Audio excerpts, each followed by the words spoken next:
Assalamu alaikum. Roger. Today I wanted to give about the performance of the county government, how we view it as it is now. That is our civic duty to give an oversight to the county government, and we will tell where they have the strength, and we will also tell them or share with them where they need to improve. And first, to begin with, I would like first to congratulate the executive, both the governor and the deputy governor, who were their elections for 2022 were upheld by the Supreme Court. Now we are saying that the litigation issues are over. Now we want you to go back to your normal duties as you have always performed your functions and do better for the people of Wajir. I have been going around to the county and doing our oversight role, and the followings are some of the observations we have made. One, we wanted to talk about the county personnel affairs. As at now, we know that the county personnel affairs is very good. They get their monthly payments. The statutory deductions is remitted very well. KRA, NSSF, NHIF, those pending bills, although not all cleared, there is a way that you guys are doing to clear it, and the currently deducted ones are being remitted very well. We are testimony to that. We have also observed an improved workforce discipline, whereby the staffs are on duty on time and they leave their jobs in a very good time. So we can say that the staff discipline has improved. Staff presence at workstation is also almost 85%, though not 100%, that we have seen officers reporting to the duty stations by 8:30 and leaving as late as 5:30. So in terms of county personnel affairs and discipline, we give a B+ to the county government. Now we wanted to proceed to the County Public Service Board.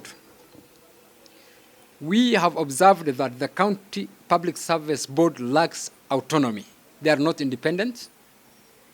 It seems the county executive has more influence and power on how they function. And I think that is not good for the county government of Wajir. We need to give their constitutional independency to do their role.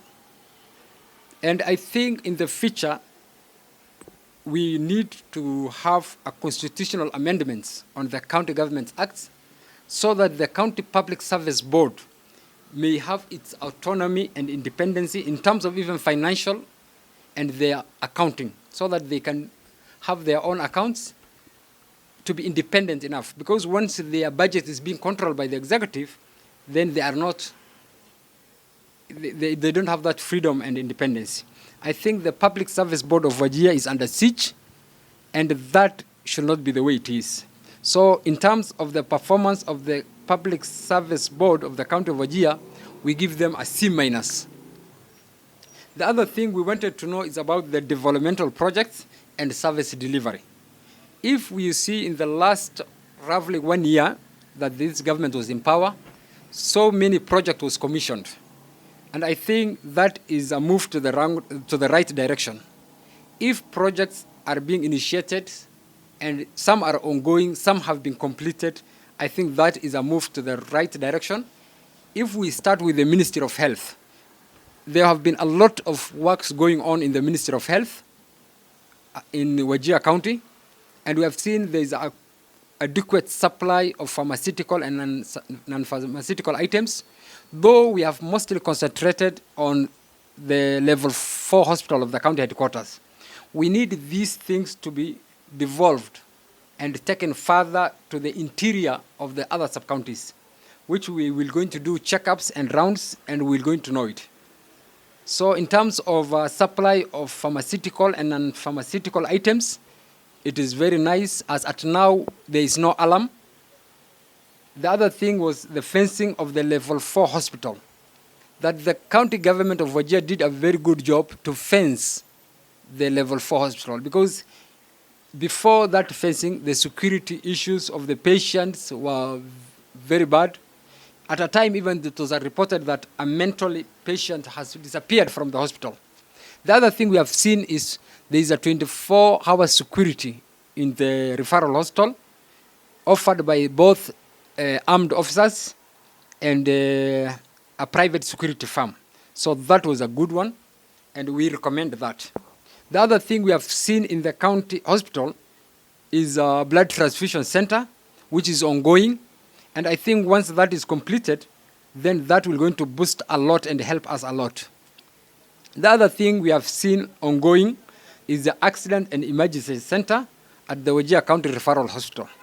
And I think once that is completed, it will going to shape the service delivery of our entire county. And we hope the contractors and those guys who are doing that, they do a very good job, a very standard job, and we will also be seeing it and doing oversight on that particular mega project. It currently is a mega project that's to happen so far. The other thing is the Ministry of Energy. We have seen the Ministry of Energy now have a solar backup at the county headquarters. Power have always been a problem in Wajir, and I think coming with that idea of having a solar backup at the headquarters was a good idea, and I think those should be devolved to other sub-counties, especially in the hospitals. They should need to have their own solar backups. The other thing we have seen is improvements and maintenance of existing solar street lights.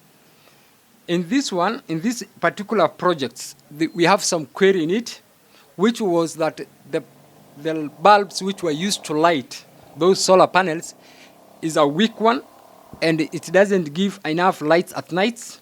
So we want to tell the concerned authority, especially the municipality, to check on that project.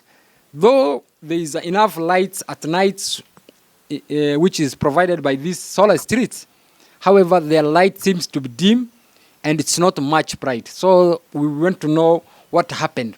Was it the contractor maybe have installed, bulbs that does not give enough lights, or what happened?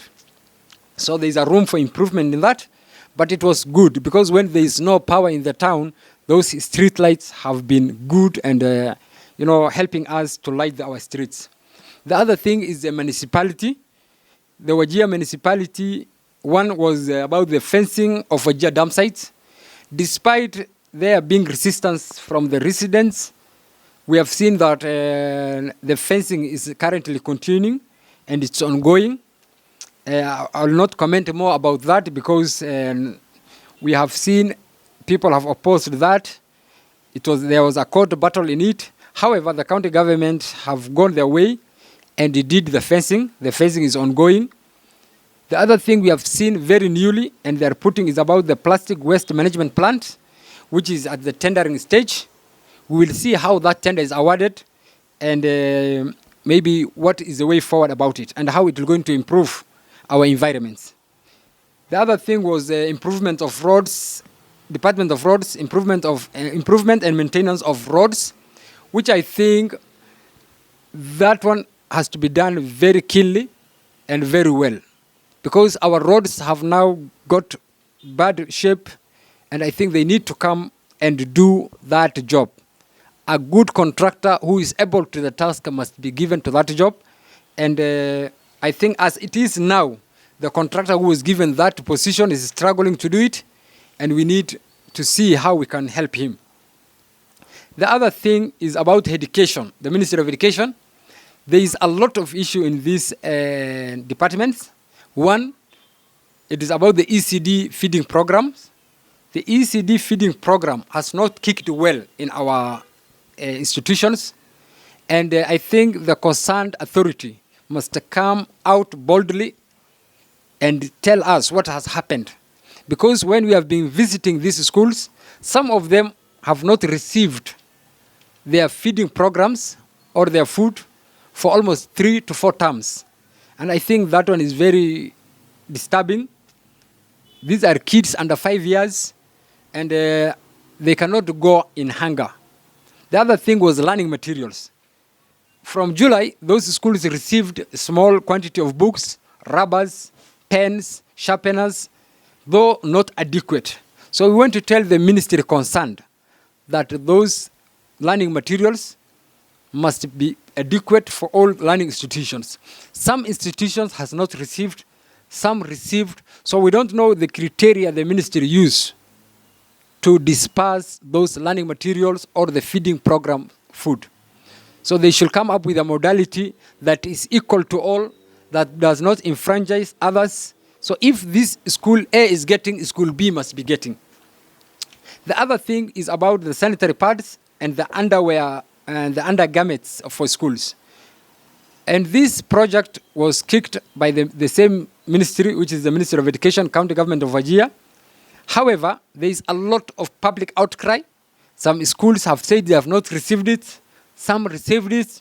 So we don't know the quantity and the quality of these materials. So we want to tell the ministry and the entire county government that they should be transparent and they should have a website that display their tenders. Who was awarded this tender? It was how much. If goods were delivered, it was delivered to who. I think we need to have that kind of transparency in the entire county government. The other department is the HR department. This is a very fundamental department. And last time they did an HR audit. To date, that HR audit is not public, though we have heard the governor saying that we are implementing. So we are wondering, what are you implementing? If this report is not yet public, you have not shared with the county government, the county assembly. They have not debated. They have not improved. You have not shared with the Senate. So we don't know how are you implementing an audit report, which is a partisan. So we want to see this audit report and know exactly what has happened, so that we are in the same page and give our observations about the report. The other thing is in the finance department. It's about the pending bills audit. This audit was done, but to date, still we don't know what happened. It was not made publicly. Citizens are crying. People have huge pending bills. We don't know the plans of the county government and how they are intending to pay these pending bills. So we want to tell the executive, especially the governor and his deputy, that they should have open plan on how they want to settle this audit bill, and they should come clearly and tell us what is their plan. In this financial year, they must settle some bills. If not all, they must settle 50% of the bills. Having said that, now we want to go back to the developmental issues. The developmental issues and the project and the service delivery of the county governments, some are good, some have queries, some have problems.